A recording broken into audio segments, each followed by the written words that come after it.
What up, YouTube? It's your boy Matt, aka Freddie from the Merkins / Street Boys.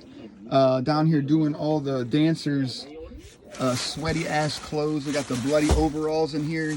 Got to wear the gloves to be completely safe. I mean, this thing looked like it was so wet, the bag of the clothes that they were dancing in.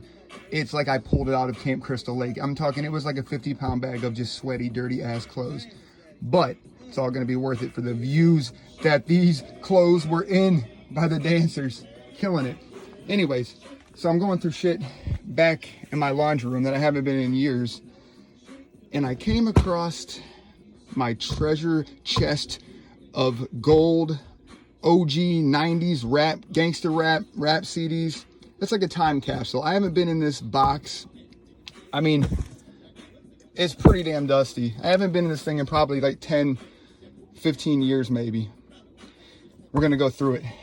It's going to be a long video. Woo, I'm already out of breath. Probably should drink some water. I've been running around all day. Here we go. Oh, right off the rip. A Master P video collection. Promotional video. Not for sale. Maybe. Oh, it was a Priority record. Was it a Best Buy exclusive? Probably. I don't know where it came from. But there's no barcode. It's a promo copy. It's pretty sweet. I probably threw that. I probably got that. And then I probably threw it on top of there a long time ago. And forgot about it. Oh, look at all this shit. Like, is that rat shit? What is that? Something. It might be a piece of rat poop. No, it's not. It's a dead bug. What is that? I don't know what the fuck that is. It's cocooned up like a, it might have been a piece of rat poop, fucking mold on it for all I know. Oh man. Bear with me, I don't have a tripod. This is right off the rip, so it's gonna be, what the fuck? Digital sound effects. That's not a rap CD at all. What is it? Some of this might not be, what the, John Travolta. I probably bought it, it was a promo. Whoa, shit. Spooky classics a night of, man, I might keep those out for Halloween coming up. We're getting down to an open season. What the hell's in this? Oh, this is gonna be fun. A Charlie Brown Christmas. Pretty sweet. What's this? Metallica. The Metallica interviews. What? I don't think I ever listened to these.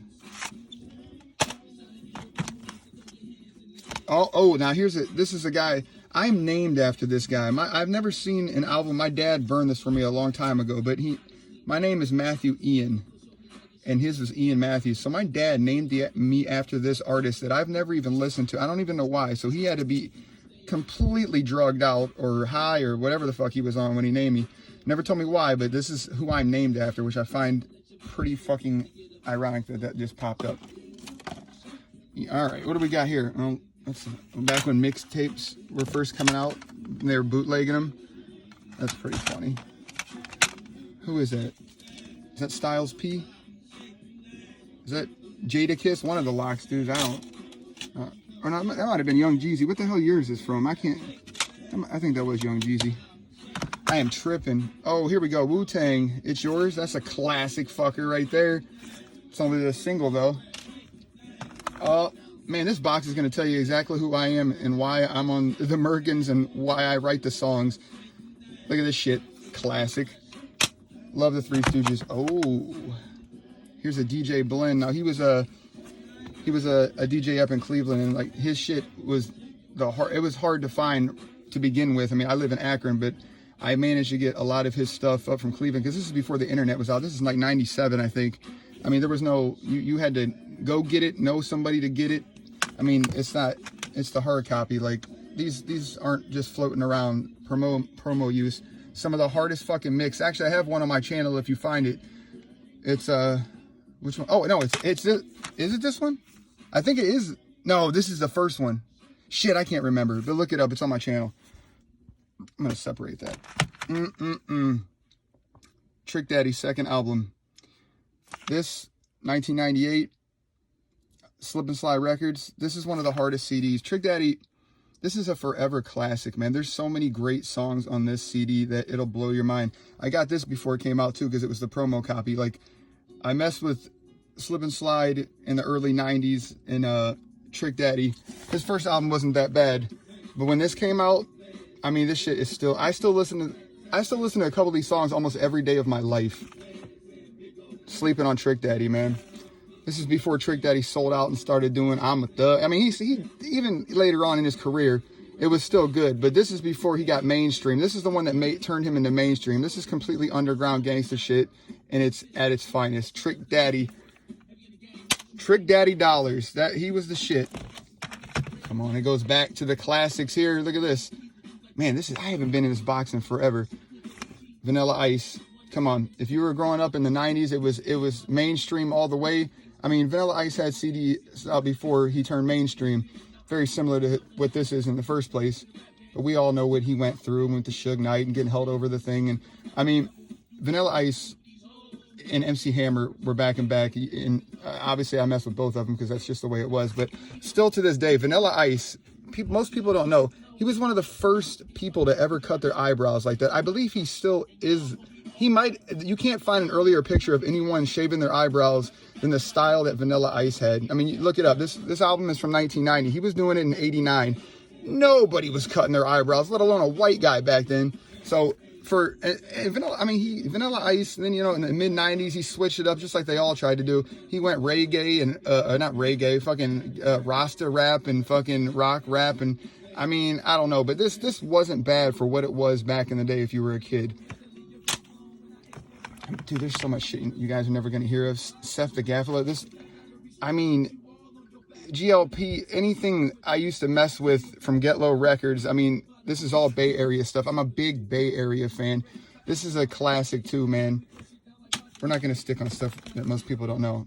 Obviously, this is Bone Thugs and Harmony, Bone Thugs Resurrection. This is from 2000 now. It's supposed to be believed that it says Tupac right there. Was a whole bunch of Tupac on the sand right there. If you can kind of see it, you can go look it up, but it spells Tupac. They always hid stuff. Bone hid a lot of stuff in their albums about Tupac not dying, especially on Art of War, where you can hear Busy Bone in the back right before Pac comes on and goes, he's alive, he's alive, he's alive. I mean, that's just crazy. But this is a very good album. The Righteous Ones, there's so many. I mean, Battle Zone, Ecstasy, Ecstasy. We're going through this tote fast because it's probably going to be about a 45-minute video here, so I'm not going to sit and talk about everything. I don't even know what this is. It's probably a promo. It's got a lot of cool shit on it. Hip-hop classics. It's got Anthrax on it. Fucking, it's like a rock mix. It is a promo. That's why it's in there. So, pretty hard to find. Tupac's still down. Yeah, it was down. This is probably the lowest numbers he did on the albums in a long time. There's a couple good songs on Tupac, and I'm one of the biggest Tupac fans of all time.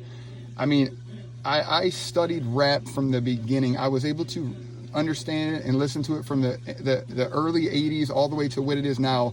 And I mean, we'll get into the newer rap later on, but we're going through the old school shit first. And these are the hard discs. I don't download shit. I kept the shit because I'd rather have a CD. Back when you had a CD, you were forced to listen to the whole thing and understand and appreciate rap. Look at me. That was me when I listened to rap. That's me right there.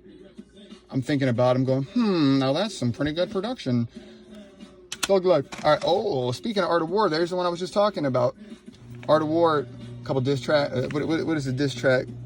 Because, I mean, they had beef with Do or Die. I mean, dude, Body Rot's amazing. Look into my eyes. I mean, this is one of the hardest double discs of all time. Possibly. I mean, Bone in the early 90s to the 2000s never really disappointed until later on. And I mean, we can get into Bone stories later on. I mean, there's so much stuff to talk about. Hey, there's an Obi Trice CD completely missing, and you can just see him sitting there. So that's going back to the D. A burnt copy of Outkast Stankonia. Oh, not that bad though. Back when before the computers where you had to go get bootlegs of shit. So I don't even know how I got that, where I got that. I think this dude I used to work with burned it for me. Or I could have bought it at a flea market. Shit, I don't know. Oh, yes. Look at this bad boy. Some classics on there.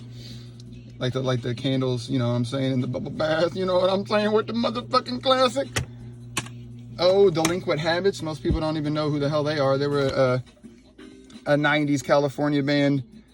I mean, I don't know. I didn't mess with them too much, but they had a couple decent songs back in the day. Oh, a burnt copy of Ludacris back for the first time. Pretty sure I bought this with that Outkast. And I used to have the CD and I lost it. and I didn't want to buy another one, so I think I probably bought these for like $5 a piece back in the day. But I mean, this is obviously, it's not his first album, it's his second album, but this is the one, you know, Timberland, I'm pretty sure, produced it. Wait, no, did he? Ludacris, the co-producer? Oh no, Timberland produced the Fat Rabbit song that made him famous enough to get this. Man, I'm tripping. I haven't reminisced about rap in a long time, but obviously there's some badass songs on that, and it was classic because it was his first album, but it's called Back for the First Time. Oh, mind blow, Ludacris. Move, bitch. All right, here we go. Oh, a burnt copy of Busy Bone, the gift. This is where Busy left I mean, this is what, his second album, I think Heaven's Gate or whatever, I don't know, the ones with Thugs Cry, that was his first one solo from Bone. This was his second, and I was like, I'm pretty sketchy.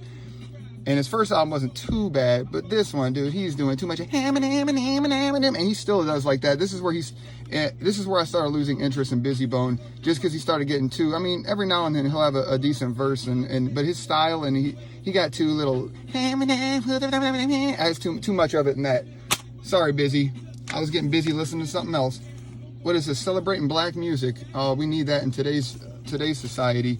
I mean, and then you start off with Little Romeo, My Baby. Oh no, that's disrespectful.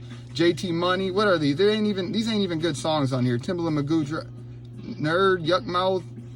I mean, I'm pretty sure I bought it because it was a promo.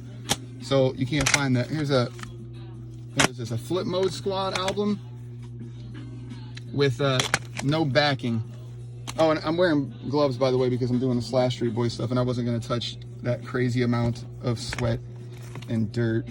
Am I recording? Oh, man, Shrek 2 made me think I wasn't even recording, guys. Holy shit, I almost got stuck in a fucking swamp. My heart just stopped because I thought I didn't push record, and I've been fucking talking for 12 minutes now that I look at it. All right. I don't know why Shrek 2 is in there, but I do love Shrek the Musical. I bought that shit on Blu-ray. It's out in my Blu-ray collection. I've watched Shrek the Musical at least 30 times, and I'm a grown-ass man. It's beautiful. I love plays. I love all of it. Fiend, Street Life. Now, Fiend had a record deal with No Limit for 2 albums, I believe. I'm pretty sure. And this was his second one. It's not as good as There's One in Every Family, but I mean, it's all right. It definitely has some good tracks on it. But this is after this is when he left and he started his own record label. I mean, but Fiend's first album, which I'm sure we'll get to here in a little bit because these are in no order whatsoever. So hey, Master P, if you're watching this, you're gonna realize that No Limit was my childhood, and I have a TRU tattoo on my chest. We're gonna send this to fucking World Star, BT, or whatever. They're doing interviews now with Master P, and it's starting to pop up on YouTube, and you'll see a lot of that if you start looking. But Master P's talking about the archives of No Limit. This is the archives of No Limit. You're gonna see that. I have RIA plaques of No Limit. I mean, I have more No Limit shit than Master P has. I bet you. All right, here we go. Mia X. We're gonna blow through these. I'm not gonna talk about them because there's just too many of them. Mia X. This is what I think her second or third album. Don't remember. Can't remember. Full Blooded, I'm pretty sure was Soulja Slim's cousin or something like that. Rest in peace, Soulja Slim. He was one of my favorite rappers of all time. We'll talk about him later. Full Blooded, this album, a couple alright tracks, but going to the graveyard. And we're moving on. Silk's, this is these are right off the rip. I think this is his third album, man. It's got Jay-Z. There's a couple dope tracks on this. Let me see, what is the one that? Oh, No Limit, No Limit, No Limit, No Limit. That song's, there's a couple good songs on that. And we're moving on. I got the Hookup soundtrack, No Limit. Master P, Ghetto Postage, No Limit. Didn't care for this album too much. Foolish soundtrack. Didn't really care for this. There's a couple good ones on here, but keep it moving. C Murders, Bossellini. I'm not a big fan of this one as well. His first 2 albums, I love. This one, wait, no, this is his second album. This first album is amazing. This one, I love the artwork. I love what they're going. Look at how many. Look, he opened his door and look at all those damn jewels fell out. What is he going to do? If he's home alone and slip on them? Fuck. All right, we're moving on. Here we go. Oh, Snoop Dogg. They dropped this one back in the day. Look at that. This had the fucking refractor frame on it. The fucking, look at that shit. That's dope. That's why, if you were a kid in the 90s, and like I said, I grew up with the 80s, but once Master P came out and they started doing these covers, I mean, you got to think about it. Back then, there was a lot of stuff going on, and like everything was so poppy and plain and mainstream. And then Master P in the 90s came out, with No Limit, and there was Cash Money, and they just, all their stuff was amazing. Their artwork, they started using plastic cases. This is all what drew me into being a No Limit soldier. I mean, I have a tattoo on my chest of No Limit. That is insane to me, and I'm a white guy. That's just what it is. I don't think it matters what color you are, but I mean, the fact that I dug so far into No Limit in the rap, I mean, I listen to tons of rap, but No Limit was what every day on the school bus, every day it was just no limit, no limit, no limit, no limit. All right, we'll keep it moving right here. Oh my God, that album, look at that shit. I mean, even if you don't like rap music, that's a fucking amazing ass Halloweenish. His fucking foot is a bone on the one side and they cutting his shoes in half. We can even talk about the shoes right here. Those are what are those, the Air Up Tempos, or they came out like 96 or 97. These are they made two pairs. They made the expensive pair that said Air on the side of them, that every kid, if you went to school in those, which I did, I had the all white ones, first day of school, fucking $200 back in the day. These were like the basic version of those shoes, and they're hard to find now too, but they're still dope. They're I don't know, I used to be so much into all that. But TRU, I have basically his shirt tattooed right on my chest, just like that. I even have a No Limit gold charm that I could show you guys if you want to see it at some point. I mean, I have so much No Limit stuff, it's insane, I'm telling you. I even wrote a letter to Mac. When I find a Mac CD near, the man went to jail for prison. When I was like 18, I worked at the grocery store. I read in an XXL magazine what prison he was in, and I wrote this man a hand letter, send it to him. Then I never got a reply back. They sent it back and said that he was moved or something like that. So Mac, if you ever watch this, I want to let you know, you were one of the hardest rappers, truest MCs on No Limit, and I tried writing you in prison. Real fucking talk. Ohio Players, oh shit, you know I'm down with that motherfucking funk. Ohio Players was the shit back in the day. There's a story about that too, which I don't have the record or CD in here, about them pouring that liquid on that girl and they killing her in the booth. Dude, that's funny stuff. Conspiracy theories. You can hear it in Roller Coaster. Apparently she goes into the booth while they're recording and the bodyguard kills her, and you can hear her scream in the back of Roller Coaster of Love. The roller coaster of love, say what? Look it up. Roller Coaster of Love, Ohio Players, Death. Check it out. Psycho Ballin' for Life. I used to have this CD and I ended up selling it because I got $200 for it. This is from 97. This is some dope ass West Coast G-Funk. I mean, you can probably find a picture of it. I doubt you ever find a hard copy of it, but I kept the burn copy because it was a great album. Pretty sure he's from California. Here's an MC Breed. I mean, MC Breed, he did a lot of stuff. I mean, it's got Tupac, UGK. This is not the greatest album. This is his later down the road type shit. I mean, in the early 90s, mid 90s, MC Breed was the shit. Rest in peace. He's passed away since. Oh, now everybody knows this. This is what I talk about. I even tell myself this all the time. This CD is from 1992. All right, which means they probably recorded it in 1991. This has to be hands down one of the greatest albums of all time by anybody. That's why Dr. Dre is who he is. Beat-wise, I mean, Dre is because all of it. The beats, the people he got. I mean, this was right when Death Row was blowing up. I mean, a lot of people don't know. MC Hammer had a part in Death Row. There's an album that he did on Death Row, and MC Hammer raps with Tupac. I mean, they were taking over the world, Death Row, in the late 80s, early 90s, and most people didn't know about it. But when this dropped, I mean, if you listen to Nothing But a G Thing, still to this day, that's the hardest. I mean, that song, if you listen to it now, it sounds like they made it this year. Like the beat is never corny. The lyrics aren't corny. There's nothing corny about it. It's an amazing album. Anybody that listens to rap now, anytime, should at least appreciate this album once in their life. The Chronic, that's what it is. Because once you get a hit of this motherfucker, Dr. Dre's gonna be in your motherfucking face. What up, Dre?